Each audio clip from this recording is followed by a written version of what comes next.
PEGI 18.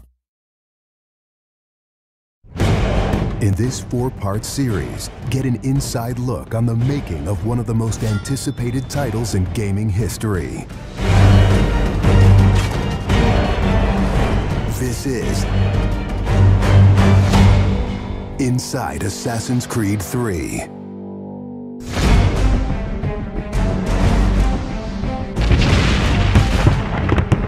Something we really wanted to emphasize was the sheer brutality of combat in the period.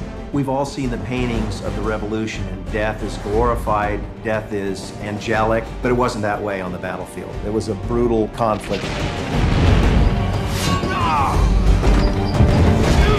It feels that you're constantly going through dynamic fights, and that's not something technically we could do in the past. So it was like a personal challenge on the team to say, no, I think we can do this.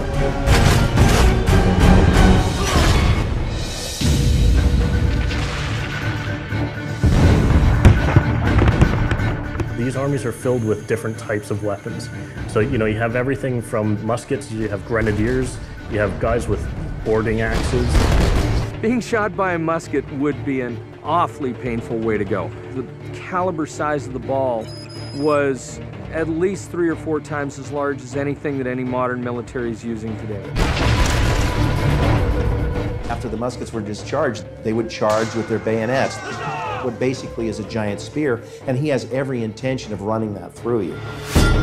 They would shoot and then they would march, and that hand-to-hand combat was really brutal. And whether it's people using a bayonet affixed on the end of a musket, a small hatchet, this is a kind of killing that is very mano a mano.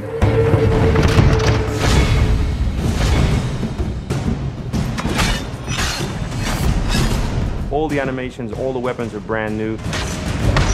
It was interesting to start on a new style of fighting that is much more close and aggressive. Connor's favorite weapon is the tomahawk, obviously super deadly in hand-to-hand combat. Also the bow and arrow. It fits with his native heritage and it's lethal.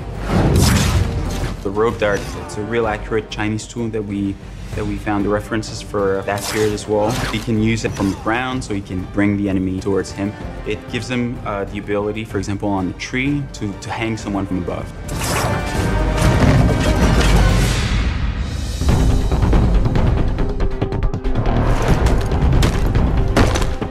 In Assassin's Creed 3, the one thing that we decided to do is to revamp the fight system from scratch.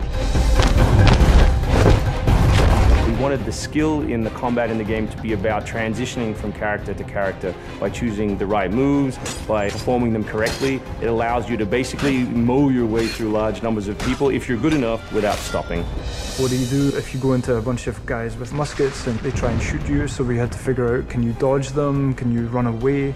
And we've added all these options, but our big one is the meat shield, where you can grab a guy and he gets shot instead.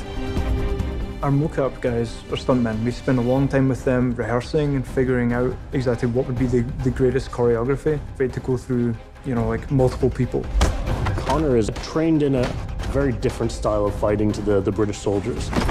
The close quarters flow of the combat that's happening between the punches, the kicks, and everything else is indicative of what happens in the real world.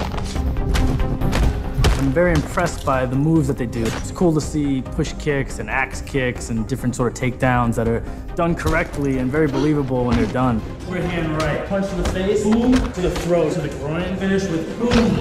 This is something new for us that we're really proud of. It's fast, it's fluid, and you go through these guys like butter.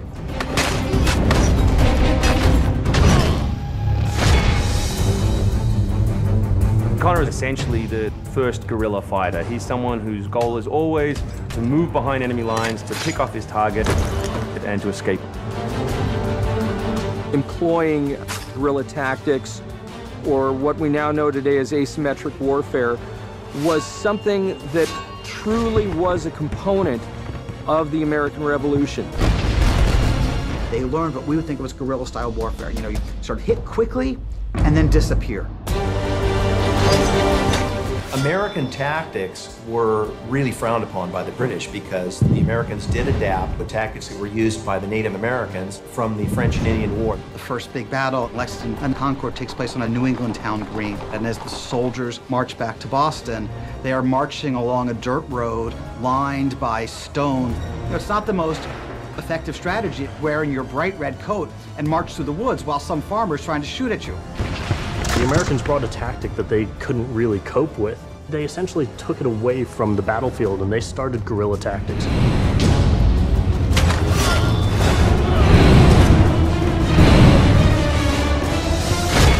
Next time on Inside Assassin's Creed 3, the hero behind the war. Connor is the hero of the American Revolution. He's a bit more like Dirty Harry. Connor is the current-day Special Forces soldier. Silent, stealthy. He's fighting for freedom and he's fighting against tyranny.